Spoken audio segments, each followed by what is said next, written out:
Welcome to Vital Signs, the podcast where we check the real pulse of medics. Here, we talk about the struggles nobody writes in the textbooks, failure, self-doubt, burnout, and the heavy weight behind the white coat. Whether you're a student, an intern, or a professional, your mental and emotional well-being matters too. I am Oluwashayomi, your co-host, and with me is Ola BC, and in this episode, we will be discussing the culture of perfectionism in medical school.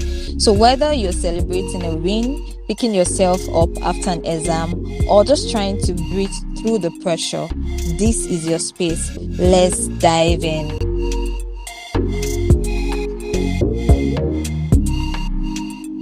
All right, so our topic today, the culture of perfectionism in medical school, is one of the major vital signs of distress in the medical community.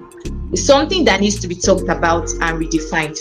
So there is an unspoken pressure in classrooms, in clinics, and even among peers that tells medical students and professionals that they must always perform perfectly, that we are never to make mistakes and we are never to show weakness. So, Bisi, what do you think? Yes, I think that it is a common misconception in the medical space that because we carry such a huge responsibility, we cannot make mistakes. But there should be a room to understand that we are also humans, and our settling into our humanhood means that we should be allowed to make mistakes, regardless of whatever responsibility we hold, because we are actually not perfect. Exactly. Yeah. So I think that walking through this, doing a deep reflection on this topic, I began to think about what it was like for me as a medical student within the walls of University of Lagos. And I want to ask you, Shayo, when was the first time you felt the pressure to be perfect, or the need to just be perfect to fit into the medical space as a student? Okay, all right. So I think very early in medical school, there's been this pressure, especially from the first anatomy dissection. Or I could actually trace it back also to my first clinical posting, which was in year 400 level. And everyone seems to be so smart, so prepared, and it felt like I was always catching up. There's a point in medical school whereby medicine teaches you to be competent, but somewhere along the line, I feel we students or medical students actually confuse competence with flawlessness. So I also remember feeling like if I get to have one bad grade, it could erase everything that I've achieved or everything I've been working for right from the early days in medical school. So that kind of pressure, I got to realize that it doesn't, and in the long run, it doesn't get to push me to excellence. It only just kept on pushing me to exhaustion. So that's my take on my first feeling of pressure in medical school. So for you, how do you think that this perfectionism mindset affects mental health and learning? All right, so being a medical student, one of the things that I realized while being a student is I saw a lot of people. I myself, for a long time, attached my sense of worth as a person to my grades. So for terms or for semesters where I didn't do so well, I felt like a failure. I felt like the whole world was coming crashing down on me, and nothing good could come out of my life. Because that was all that mattered to me at that point, and I just couldn't see light beyond my grades as a student. I just couldn't see what was next. I was just so fixated at that point that it really affected how I even saw myself, how I related with my classmates, how I related with my family. I was drowned in low self-esteem, self-denial, just really thinking about, I'm such a failure, I failed this, I didn't do well in this course, I failed it. And if you ask me, the least I got in medical school was a C. So imagine having a C, right? Imagine having a C and you still feel like your whole life has ended in that sense. And that is because even A in medical school is actually not enough. Because the moment you get an A, you're thinking, the next course I'm doing, I have to also get an A. The next thing I'm doing, I have to also get 80, because even 70 as an A is just a narrow escape. Exactly.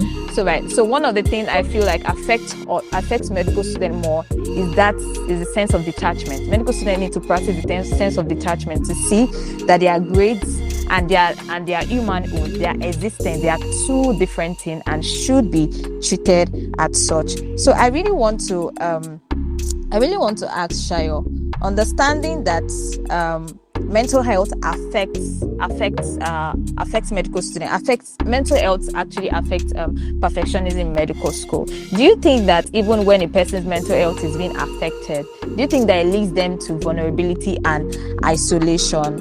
And how do you think that they show these emotions? How can you tell if a student is being isolated and they are not willing to be vulnerable in medical school? How does it really affect them in that regard? Okay, so yes, so many times I feel the effects of this cultural perfectionism on mental health and learning could actually tend towards isolation and vulnerability. And in medical school, vulnerability feels risky. Like, it's like everyone around you seems to be holding it together. So you are there in your own space trying to convince yourself that your own feelings are the problem. For example, there are times whereby in school, I've seen students that get to be afraid to ask questions in class because they don't want to look dumb. And also, there are days whereby students, or even for me, I think there were days whereby I was struggling silently, and whereby I get to feel exhausted, I get to feel overwhelmed. But when someone see me, maybe my friend or a senior colleague or my friend see me and ask, how am I doing? All I just get to say is, I'm fine. And that's just the sad irony about medical school, whereby you are vulnerable, you feel you are holding it all together. Instead of you to talk, you're actually struggling, but you just feel like, oh no, I'm about to be a doctor. A good doctor should not. A good doctor should be strong. A good doctor should hide their burnout, should hide their mental health struggles. And the thing there is, we learn to treat others. There are times where we even try to focus on trying to help our colleagues or helping our roommate, whereas we hide our own, and we just try to hide. We did that statement of, oh, I'm fine, I'll be fine. Okay, so what would you think, now that we've actually talked about, we've actually visited a few reflections and questions together. So what would you think a healthier culture in medical school should look like, or would look like? Okay, all right. So before I answer that question, I think I really want to circle back to what you have said about vulnerability and isolation. I really believe that because of the nature of what we do, or what we are being built into in the medical space, it gives you the idea of servanthood, whereby you tend to place other people before yourself. So even as a person or as a student, when you're not feeling too great or too fine, you feel like, oh, you have to show up for other people. Not even just grades now. You have to show up for other people when you yourself, you are silently struggling. So another thing it does is the culture of perfectionism in medical school also makes a lot of students go into isolation, because you're in a class where more than 80% of everybody in the class understands the topic, just like you said. So how then do you raise up your hand or say that, oh, I don't understand, oh, take me back, and all of that? And that is even because some of you are even coming from different backgrounds. So a lot of people have really rich backgrounds. They are grounded in a lot of topics. But you barely made it into JAM, and you are just here by the favor, or you are just here, you just found yourself in medical school, and then they're talking about complex topics in biochemistry, complex structures and pathways, and you're just lost because you didn't even have a solid background. It shouldn't feel that way. Then it leads me to your next question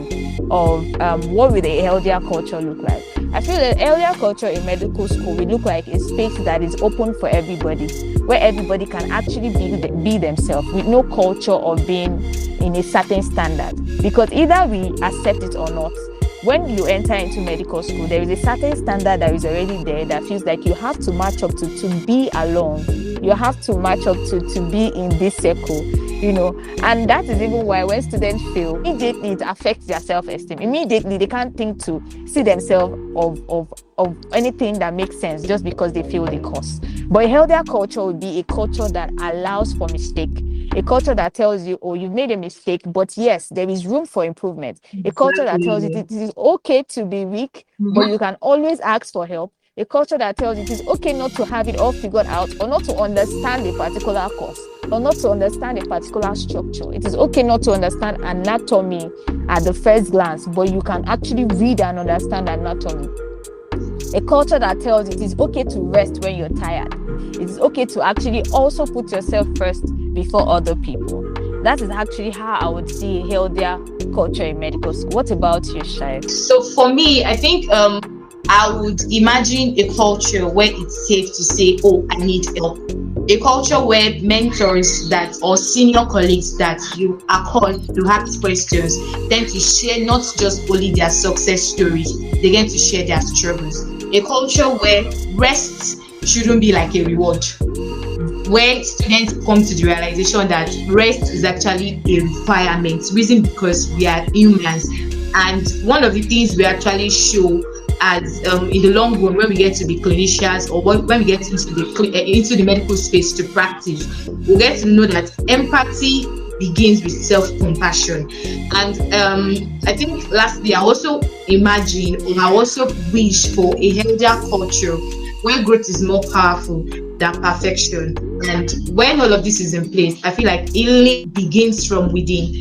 And that is the only way we can tend to be the best of humans, not just for ourselves, but for our patients and every other person around us.